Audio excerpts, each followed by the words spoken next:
Now I'd like to ask all of them to come up to the stage and find a seat. If you can sit under your corresponding name, that would be lovely. And we can move on to the panel and Q&A discussion. Thank you.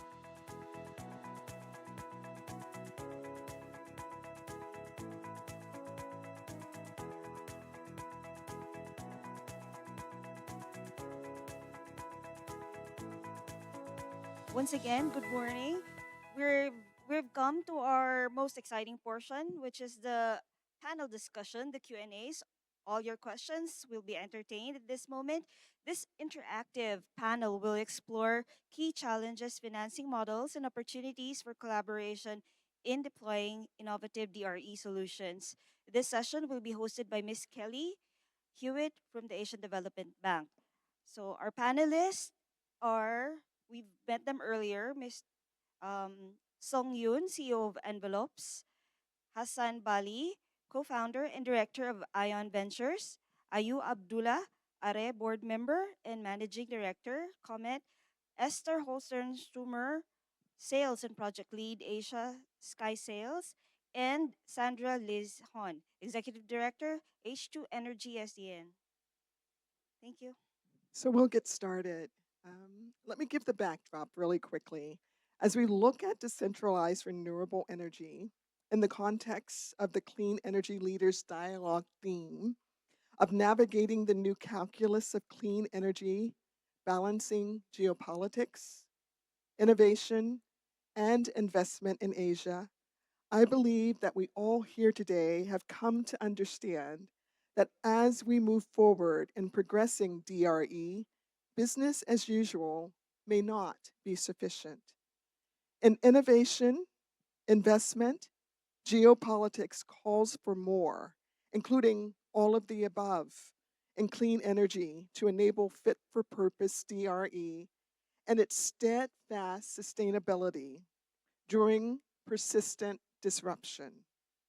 DRE not only improves access and reliability for individuals, but also has the potential to facilitate industrial and commercial successes, resulting in higher employment and output, catalyzing inclusive economic growth, opportunities not only for communities, but also for sovereigns in Asia and Pacific. Now, given this backdrop, please let us begin with a discussion of some of the basic challenges and opportunities that DRE presents for the region. Now, panelists, based on your experience in deploying innovations in DRE, what key challenges and barriers have you encountered?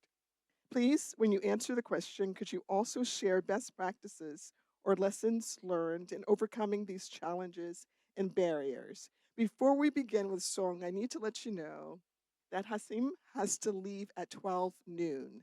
So if this discussion continues after 12 noon, if Hasim gets up, we want to express our gratitude now so that he can catch the plane on time. So please don't be startled if he has to get up at 12. Song, let's start with you. Okay, thank you very much, Kelly. With the experience of developing this similar project in overseas, especially focusing on the developing country in Fiji, Indonesia, Vietnam, and we are usually facing the common problem. So for the DRE, the availability of the grid is usually lacking, and also the load of the energy is also lacking. So creating our solution, combining with the energy load source such as irrigation and something other, that makes sense. So that's how we are mitigating that kinds of issue. And second problem we are most of the time we are facing is of course the financing part. So actually the Hassan we earlier discussed on the how we can finance these small scale projects. And I think in a way that we can bundle the small scale project and then also result based financing can be possible. And another way is that utilizing the combining the ODA fund, private financing, and also international organized fund all together, like a Fiji project. So, for example, Fiji project, if the total cost of the investment is around the 14.6 million US dollar. And then if he invests that project with 100% private financing, that is economically unviable. So the APB part is 100% funded by the class ourselves, and the other part for the battery and the agricultural part is funded by our aid agency, KOICA. And also there is a low interest loan, concessional loan provided by the GCF. That's how we solve the financing issues. So I think for this kind of a DRE project, the combination of this financing blending in and the anchoring the financing would be the most critical part. Thank you. Hassen? Yeah, thank you. That one working? Yeah, thanks very much. I think a lot of what's been said, I think people know about. If I look across just this panel alone, you know, all of the solutions are here. There's a full ecosystem. So actually, what's the block? And I was lucky enough to have been in Kuala Lumpur attending ABIS at the weekend. Obviously, you know, regional and global leaders there. Topic of energy transition, very high on the agenda, lots of conversation, energy security, you know, not leaving people behind, and bringing everyone up to the same level, giving access.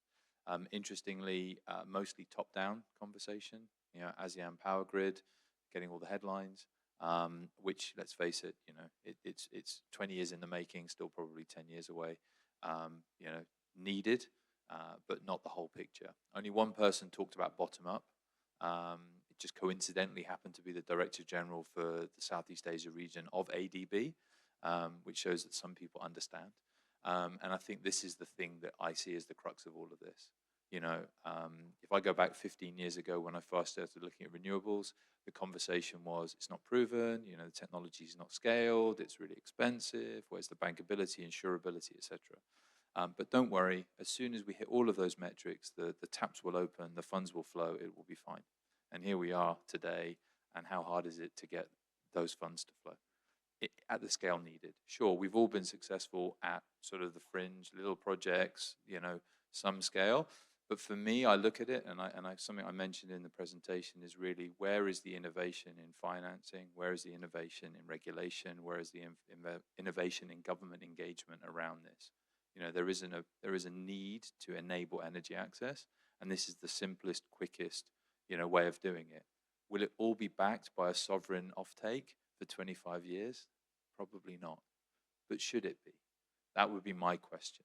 And so for me, I look at how do we bring the pieces together to provide the best quality of project, of commercial case, and for rationale for saying this should be deployed. And as I said, the constituents are all here. And how do we do that in a consistent way, which makes it impossible for the investors? Because whilst you get cornerstone investment from concessional government financing, which is fantastic, that's still got to move an awful lot of private capital. So how do we make it a compelling proposition so that, you know, that whatever it is, trillions of dollars of dry powder actually starts getting used for this kind of thing? So it might not be an answer, but that for me, I think, is the key problem that we all need to try and address. And that's not necessarily something that people on this panel can do, but I would really recommend that anyone who has the ability to engage with those kind of, you know, senior decision makers, you know, do what we can to drive that outcome. Thank you, Hassen. Ayu, please. Yeah, I'm actually going to build on what you just said, Hassan. I actually agree completely that the barrier is not necessarily technology and you know, financing, all the things that we've been talking about. I think that another, like the other side to what you just said, is that the problem that we have in our region is that we don't have a strong narrative or a strong, solid sort of like case for governments to really take on and prioritize energy access. And this is due to, you know, a lot of politics, also the data that we have. Like, for example, this morning, you know, we saw that most countries are 80% electrified. Example, Malaysia says we're 100% electrified. We know that's not necessarily true. So the data and the numbers themselves don't present governments with a justification for to actually prioritize energy access. in my mind, then the sort of the challenge that we have is then what can we do about getting governments to prioritize this? And one thing that I think a lot of partners and people in sort of organizations in our space recognize is that, first of all, we have to recognize the unique context of Southeast Asia and the Pacific. Our unelectrified communities are extremely last mile, different from the context in sub-Saharan Africa, where there are larger populations of unelectrified, and so sort of like the case for it is very clear. In our region, governments don't necessarily, in my opinion, sort of promoting it as an energy access problem alone is not sufficient. We need to actually be shifting the narrative so that governments see that DREs and energy access are part of the energy transition and climate resilience infrastructure. And I think that's the challenge that we have as a sector and a space right now, is to actually build that narrative for our region. And then I think we can then start talking about how to do better coordination and alignment with government agendas and national planning to, then be able to promote, right? Thank you, Ayu. Esther? Can you hear me properly? Yeah, you can hear me. So in the field of new products, every day is a challenge and you think it doesn't work, and then you celebrate every day the results, even if good or bad. And I think at Skysails, the biggest challenge was, so at the beginning, every investor, everybody asked, can you really bring the output we need? Is it really a suitable product for this market? And at the moment, we reached and proved that we can do that. It changed completely, and this is the biggest challenge. So for us, it's to switch from an R&D company to a sales company. So this is maybe the same you pointed, because there's not so much lobby for products with a high risk or for markets with a high risk. So it's in the risk, of course. And after we did that last year, so to get succeeded, so we have a lead investor. It's one of the Fortune 500. So we have him since this year. So it's a big step to go so far that you reach this goal, to feel a little bit more safe. So, and got the power for all our plans we have to involve the next generation. Yeah, I think that would be the biggest challenge for us. Thank you, Esther. Sandra? Hello. Yeah. From our experience, the pain point was actually to get stakeholders buy-in, especially when you are introducing an innovative solution. You need to highlight to them that what are the benefits, not just in terms of cost, but in terms of the benefits back to the whole ecosystem, like how I describe it in our pilot project. So number one, key points that we learn, of course, technology evolved. When we first started working with the system, electrolyzer and fuel cell, the design was bulky. So it wasn't suitable to be deployable to rural site. But over the years, we can work with the manufacturer. We can see now that it has scaled down so much. It's just the size of microwave now. We can just pack it on top of the four-wheel drive and easily deployable. So I think for successful replication, commercialization, I think deployment at pace is key, because only with that, then you give the confidence to investors, financier, in terms of the risk mitigation on such investment. Come to stakeholders, I think key is to always identify stakeholders that's aligned with what you are promoting. Sustainability, inclusivity, and Ministry of Health have this carbon neutral program from onset, because they are running hospital facilities. They need to constantly thinking on how to bring down carbon emission through all their back end, like laundries, cooking, and so forth. So they were the first that embraced this. So it was a good opportunity. It was a good platform for us to undertake such pilot.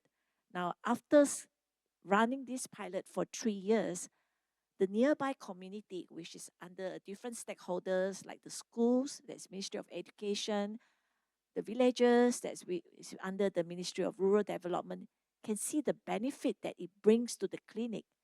And not just by giving power sustainability, but in terms of public saving, especially when you are running a public facility, public saving is key. So from the data, it makes a lot of difference. And most of all, I think the end of it is basically the financier and the bankers. Once you have this data, you have the performance, this is where we are able to bridge innovation to bankability. We have to educate them. Do not just see this as a high risk because it's a new technology, but see this as a project. It's like any other project that you're undertaking, project development. So you're just changing a different technology. And who are the stakeholders? Who are the off-takers? And from that, you can actually work with financier to come up with a more structured project financing to ensure the viability for commercialization. Thank you. And before we get to the financing, we've heard a lot about last mile energy access and affordability. It is definitely an important concern. Individual households benefits from energy access, as well as um, there's documentation of evidence of benefits, improved health, education, and income opportunities. Indeed, well-planned DRE further bolsters such results. Please, may I ask, what happens when conventional PV solar, wind, and BESS just isn't enough in DRE settings? Are there considerations for other technologies? We've heard about some of them today, and we can speak more to that can be developed and built, providing sustainable last mile access, reliability, and increased capacity to meet demands of today and tomorrow. If you build it, will they come? What potentially is that it? Please, though, all of the panelists will be able to answer this question. I'd like to begin with Esther of Skysails. And Esther, you may want to ask your colleague in the Yeah, panel maybe to I also, pass this question just to my colleague. I'd like to hear more So, about it. If I'm afraid, yeah, no. So with our product, no, not. But yeah, Nico, maybe you like to answer. So you need a mic, yeah. Hello? Yeah. It's about financing our projects, No, basically. it's about if we are, yeah, not about, yeah, maybe you say. So what more is needed to include access and affordability, but also to include the current demands, which are disruptive demands of today and the future? What sort of new technology? I come to you because of the AWS approach, the alternative wind systems that Skysails, kind of provides. So my question is there more? Is there this sort of technology? Are there other technologies out there that can solve the access, affordability, as well as demand issues that the industry is facing today? Okay, good. For the first part, for the demand issues, of course, we are facing, or we have to look into projects where we have enough off-takers at least to get our energy sold, right? Without off-takers, you will not find an investor who is willing to invest in your product. So looking into projects or looking into partners who are developing projects who have, let's say, a proven concept which enables us to bring in a kite as an additional technology to increase resilience, to increase redundancy of a microgrid, for example, plus the situations that in particular right now there is a certain demand, or in the future there is a plan to develop a demand where we can bring in our technology. That is very important for us to have as a pre-requirement when we are stepping into looking more detailed into projects. Thank you, Nico. Sung? Oh yes, I think it's a challenging problem, right? So if the solar and BESS only forms a grid, it usually quite unstable. It's very difficult to achieve the 100%, but thanks to the hydrogen, you achieve the 100%, right? So I think that can be one solution. And recently, we also had a visit to Chiang Mai University in Thailand, and then interestingly, the university forms their own grid with the solar and some others. And what they have as a base load is the biogas from the waste generated from the campus. So I think biogas for the community with waste source can be another solution. And the other solution I think can be the pyrolysis. Recently, that's being adapted to a lot of the developing country for the agri waste and other. It can generate the biofuel to run the diesel generator, and also it generates the ash, the biochar, which can be also used for the carbon storage. So that kind of I think solution is getting available. So I think a lot of studies needed in the future. Sung, thank you for those talking about those technologies as an it to explore. Hassan? Yeah, I think I've perhaps got a slightly different way of looking at it. I think there's a level of pragmatism where we are today, where we're moving. So we're trying to move away from diesel, but diesel will probably still feature for a while. And in that while, there will be a lot of new technologies coming through. So I think the extent to which you can, displace diesel greatly, and it's not clean, we understand, but it's also not disappearing overnight, because there's lots of side economy activity around diesel as well. So I think the first thing is how much of that can you displace quickly, but not to stop yourself from delivering power when you need it. I agree with all of the emerging technologies. The reality is the moment you've got a commercialized addition, whether it's adding in wind, maybe hydrogen, whatever that is, you layer that in over time as it becomes available.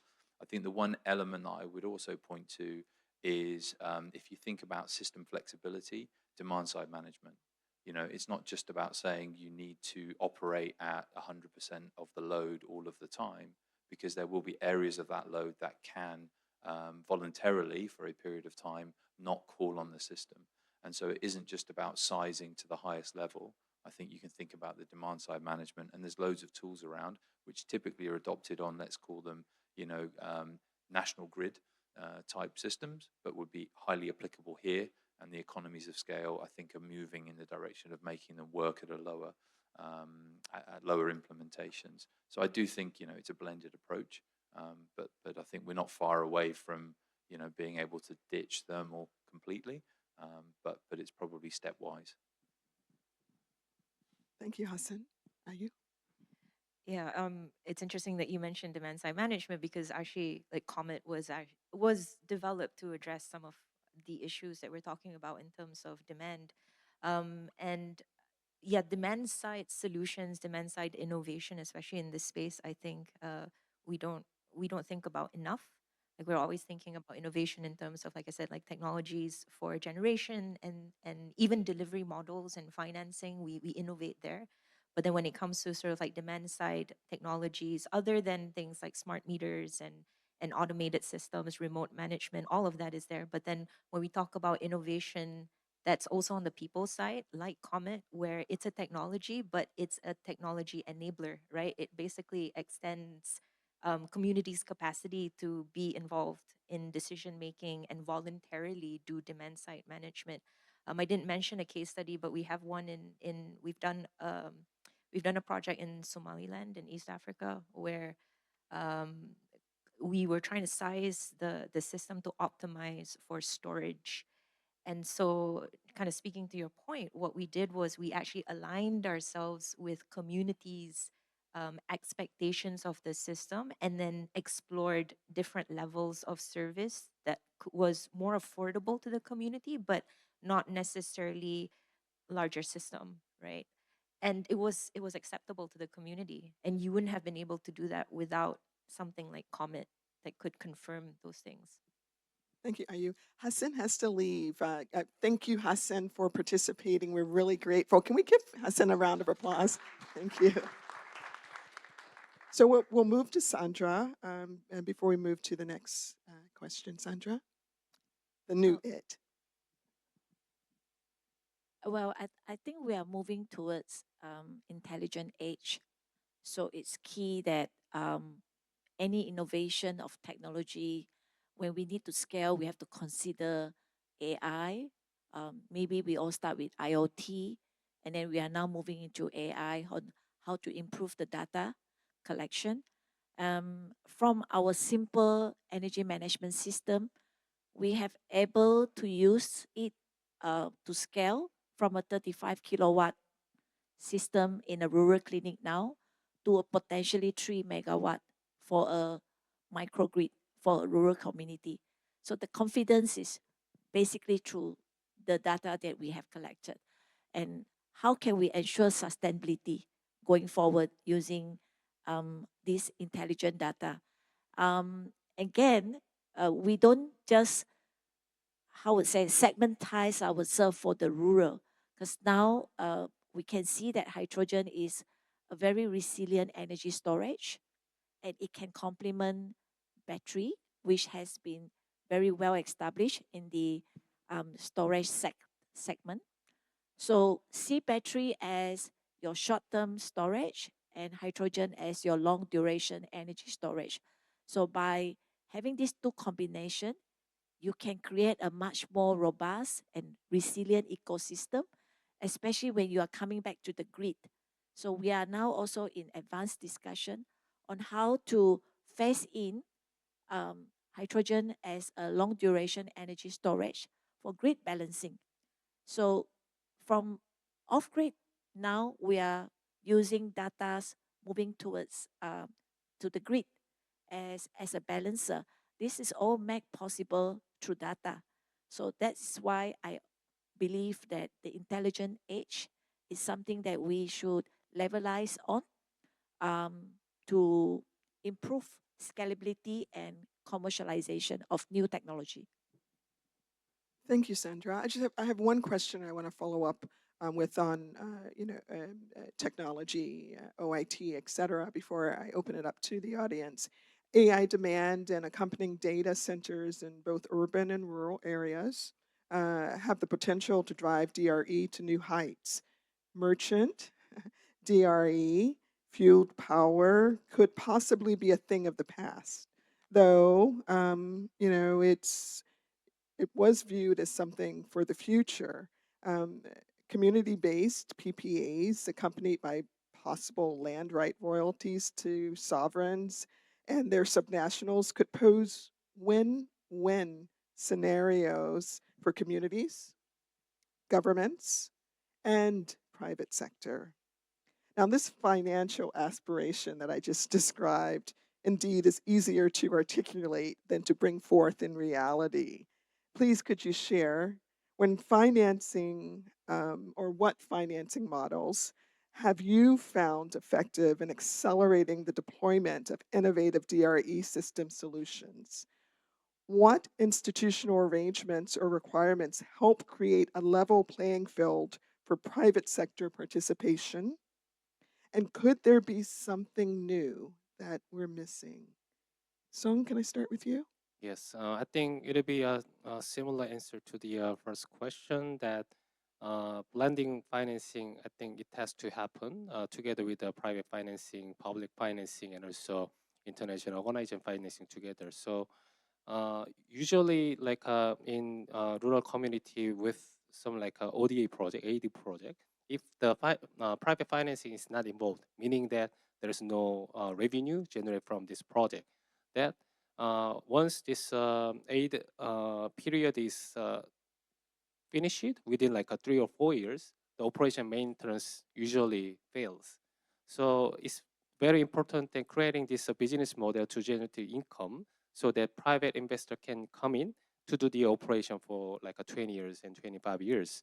I think that example is happening in Fiji as a FREP project, Fiji Rural Electrification Fund project that community will partially own this solar hybrid system, and also private EPC company will invest on the partial equity to the EPC and the O&M of the project. And then tariff will be charged to the community for the prepay system. So that kinds of I think holistic approach with the financing revenue generating approach, I think is very important. Thank you, Son. Ayu? Yeah, so I think there are two financing pieces that I maybe to bring up. One is that in this region, in Southeast Asia and the Pacific as well, the public sector will always be involved, and some amount of funding. It's so I just to give some context, I suppose.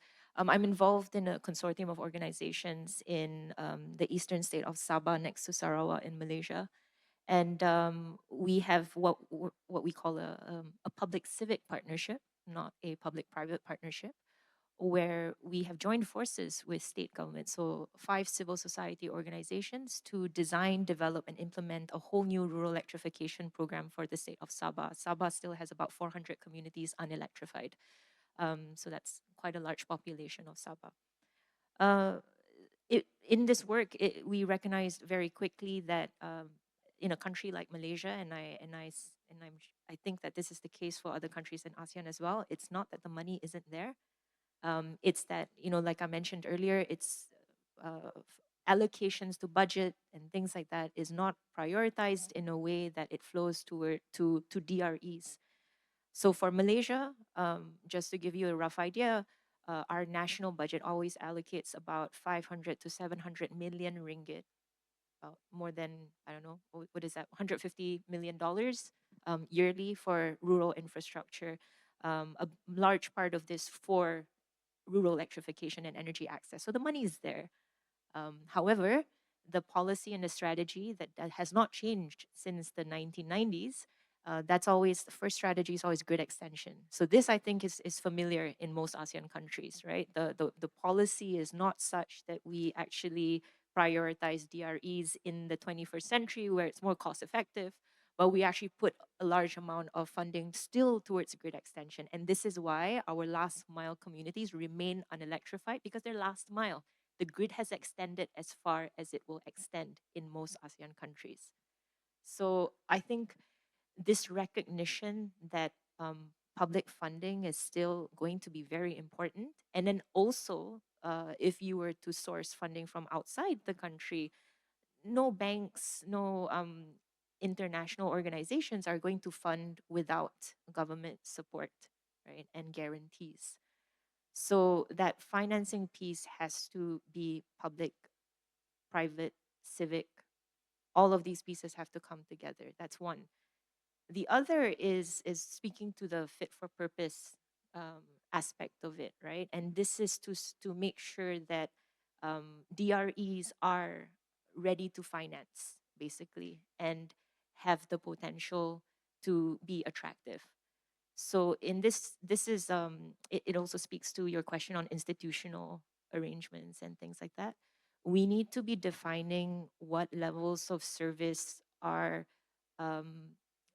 required or should be designed for our last mile communities. So as an example, again, this Sabah rural electrification program that we are designing, we have defined 3 levels of service that will be delivered by the 2 to 400 mini grids. And this is quite a large program, right? Anybody in mini grids know this is a large program.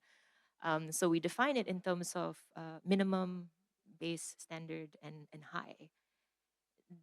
This then sets the tone for fit for purpose, right? It sets the regulations, it sets the funding requirements, it sets all the delivery mechanisms and frameworks. And we're working with the state government, so the local regulator is recognizing these levels of service.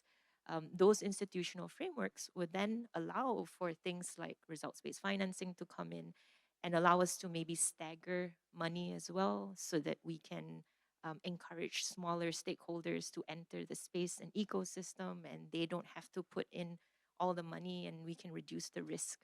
So these types of, I think, collaborations where a lot of long time knowledge and experience from the ground, and then really working across the levels to design a system or an ecosystem and delivery program that I think really captures a lot of our Southeast Asian values as well, of like bottom up, top down. All of this is really unique. And I think this is more of what we need. Thank you, Ayu. Esther, can you answer?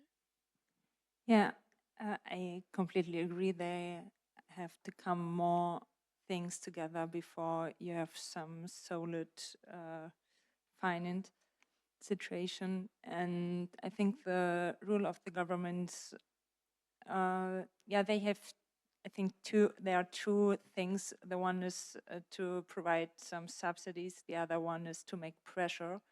For example, we talk about the Philippines.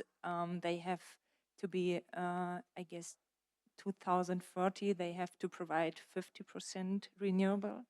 So this is a fact, and that makes easier because everybody knows we have to act.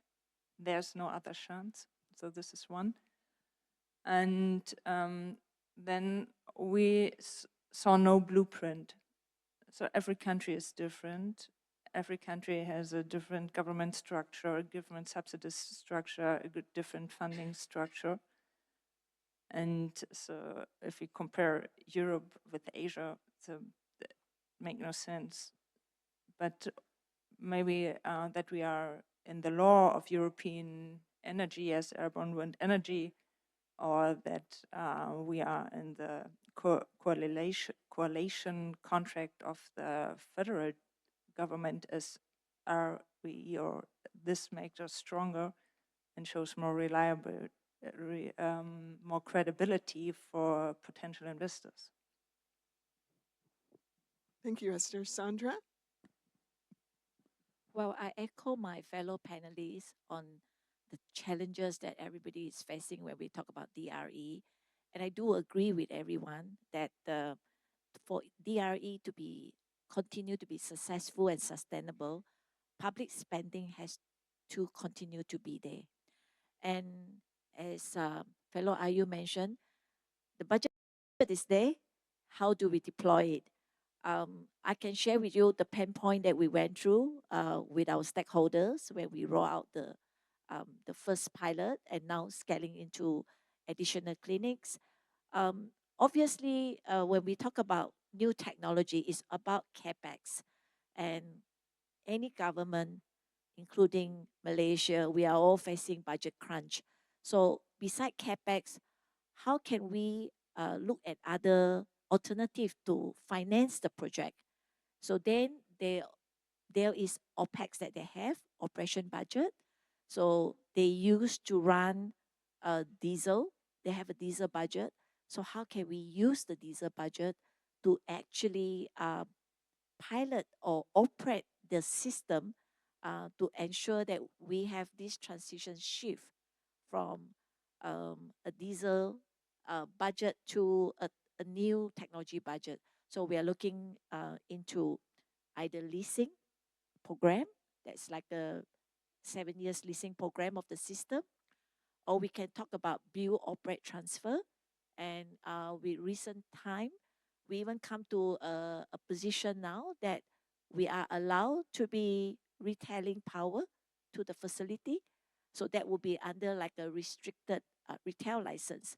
Because these are conversations that you need to continue with stakeholders and understand their budget constraint, and then working with the financial institution on what is bankable. And when we talk about leasing, there's a lot of leasing um, model that we can look into with financial institution, whether it's factoring or just pure leasing program. And if you talk about a fixed PPA, then that will be another model that the financial institution is very comfortable to look at. So I think the conversation need to continue among stakeholders. It's not just pure capex for the public expenditure.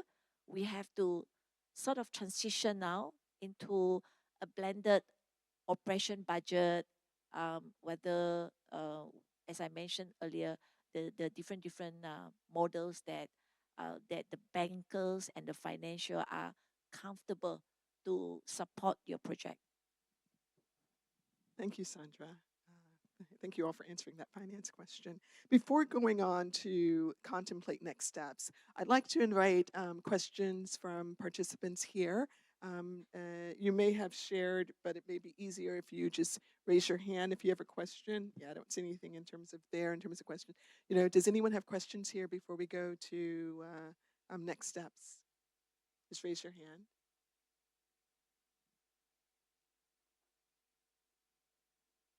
Okay, I'll just move on. Now, as we contemplate next steps in bolstering decentralized renewable energy solutions in addressing energy access and reliability, and aiding greatly in facilitating inclusive economic growth, how can international organizations better support the deployment of innovative DRE solutions while fostering continued innovation? Now, looking ahead, what opportunities do you see for stronger collaboration? Sung? Yes, thank you. So recently, it actually came into my mind while developing various DRE project overseas that the international organization for this climate challenging mitigation maybe a little bit lack of the partnerships. So, for example, there is a CTCN and GCF and GGI as Green Triangle, but usually CTCN is developing their project, GGI is developing their project, and GCF also funding their project separately. But I think if the project pipeline is combined together, that such as like a CTCN takes part of the TA, and also some finding the finding the good project, and the second part GGI doing the feasibility study, and then also policy making and so on. With GCF financing, I think if that is all connected as a program, that would be, I think, much better approach than the going separate way. So I would like to recommend that way. Yeah, I think definitely echoing that I think that there are spaces within an entire like sort of program or project development cycle where a request for more support I think is useful. So I think what I hear from kind of what you're talking about is some of the pre-development and then also at the end sort of de-risking sort of some last mile finance, right? I think the other thing that I would also like to request or put out there is collaboration for more regional evidence. And to this, I think there's a lot of knowledge and history actually of DREs in this region, right? When we think about DREs that have scaled, aside from say maybe the energy co-ops of the US, I think of the thousands of mini grids in Nepal, the thousands of mini grids in Afghanistan, the thousands of mini grids in Myanmar, the hundreds of mini grids in Indonesia. This is rich history that we're not drawing from. When we talk about mini grids internationally, we always talk about these second, third generation mini grids. But when we look historically, the mini grids that have scaled are the first generation mini grids, and we need to be asking ourselves why, and kind of go back to that. And then I think building on this history and regional knowledge, I think we can find a lot of different solutions that we can put into play. That's really helpful. Thank you. Esther? I think we need a strong community where every stakeholder is in, from the supplier to the investor and the government. And we have to cross over all disciplines. So let's go together.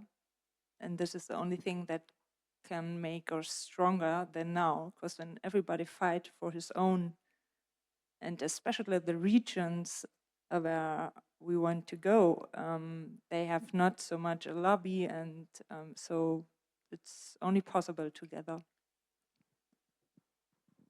Sandra? I see partnership as the pathway for us to scale in DRE. Partnership comes in many levels, not just the stakeholders, the off-takers, but the supply chain itself.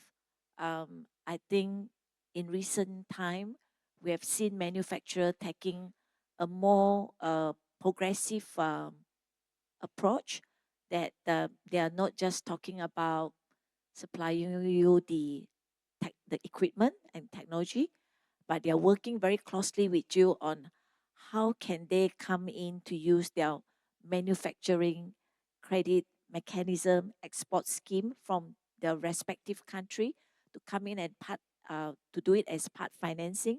And some of the trade commission in country are taking that very proactive approach to make sure that the support are given for technology from that specific country. So that's one aspect that we have seen recently. The others, when you start scaling, moving into microgrid from a standalone system in a house and going to microgrid, you will see players that complementing your project, like solar players. They will start coming in and say that, let me be part of that ecosystem that you are building. You do the storage part, and I come in to support in our solar design. So they are the expert of solar. So they're coming in, bringing in their experience, their knowledge on how to bring down the cost, how to optimize the solar output. So that also have been something that we have seen a lot of progress. And key things is some of the corporate entity, like the multinational company, they also appreciate DRE project through the carbon emission that we have reduced. And this potentially can translate into carbon credits. So that's another level of revenue that we can bring to the project. And some of these companies are now stepping in, say that, let me be part of the project because of the carbon generation that you can come. So we can see a lot of like, how would say, stakeholders that was never part of a project that are coming together now to make DRE project possible. Thank you. We're coming to the end of our session, but before I let the panelists go, I'd like to give some closing remarks. Innovative DRE system solutions for Asia and the Pacific is vital for continued access and reliability, and necessary to address current and future demand. With new and innovative DRE technology, right policy, sufficient financing, and collaboration among stakeholders, Fit for Purpose DRE will help steer integrative resources planning towards sustainable transition solutions. Thank you, CEAS, Alliance for Rural Electrification, KEA, panelists, and participants in this session. The event is now closed. Thank you so much. We're grateful. Can we get a photo, panel?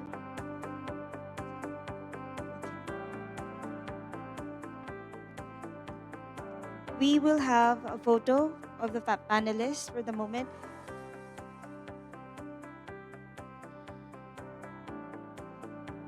And please stand by for the speakers from the earlier session 2.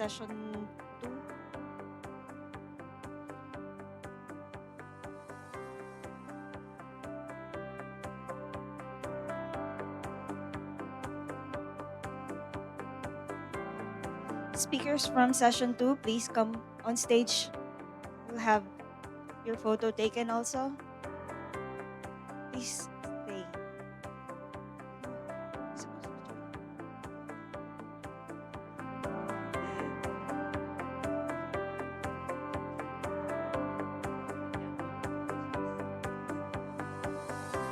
For our lunch is being served outside. You may get your lunch and then come back here and enjoy them in the room. Thank you. Thank you.